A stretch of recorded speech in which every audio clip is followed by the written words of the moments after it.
To show you all our API development features, first let me create a set of endpoints.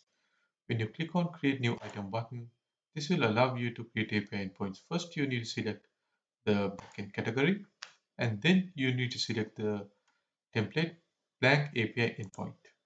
Under that, you can select the HTTP method such as get, post, put, and delete. Let's create a post endpoint. We'll call it hello. Similarly, we can create other types of endpoints uh, that can be put,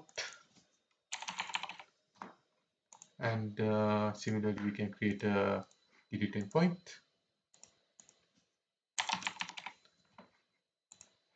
So when you automatically create these endpoints, it will automatically create the API documentation for all the endpoints we already have. And if you need to modify the API documentation descriptions under in this tool window, API documentation, you can see the summary, and yeah, we'll add summaries for the endpoints. Uh, we'll call it some. Similarly, we can add descriptions for these API endpoints.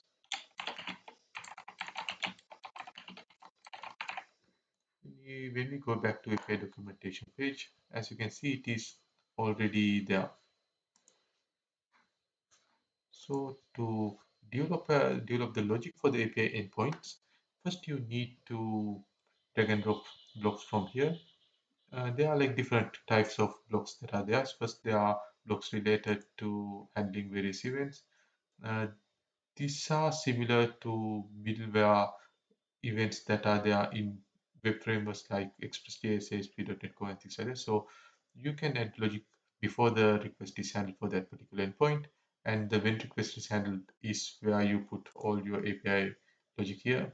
In here, similarly, um, we have created a hello world endpoint, and after request handle means that when this API logic has completed executing, it will trigger this event, and when an error occurs means if some unexpected error occurs, it will trigger this event and things like that. And also you can control the flow of your API endpoint. There are if blocks, if then else, and there are try catch, and also you can iterate uh, in an array, and you can create smaller functions and break your large logic into smaller functions and things like that. And you can create various data types. Here we have created a string called hello world, and then we are returning that string as the HTTP response. So on the flow, you can drag and drop block into your application and set the response of it. And similarly, you can create numbers, objects, arrays, and things like that.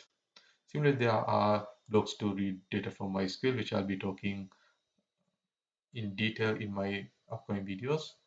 And there are few blocks to manipulate data in AWS and also to secure APIs and to add scripting and then logging and integrate with other APIs and so on. So, and also under the API settings tool window, you can save the API method, and also you can set the path, and also you can configure the path parameters, query parameters, and so on. Let me add a few path parameters, put ID, and if you need to uh, access the path parameter, there's a block called variable get variable. So first let's get the path parameter, and let's get ID, and let's return what is there. So let me run this endpoint and show how it works. We call this test. See, we have enter test as the ID parameter, and it's returning that. So, and also note that we are running less code plus debugger when we de develop applications.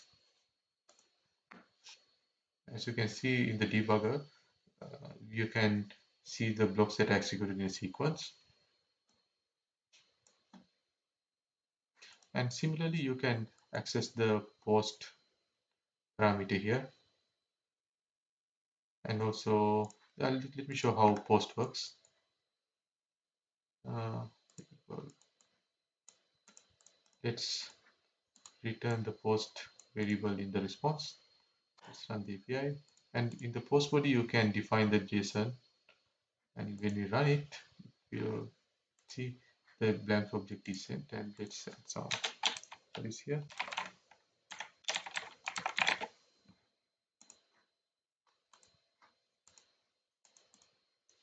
See the value that we sent inside the post parameter is sent as the output of it. And also similarly, you can get a property of this post variable. We'll call it name, and when we run it, it will get that property from this post variable post object. And actually, there are so many blocks that you can experiment about. So under the documentation, you can find the information about all these blocks.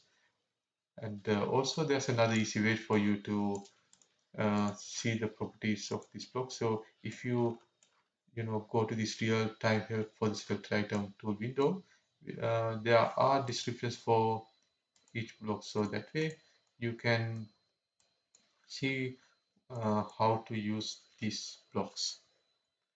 So that's pretty much it about API development.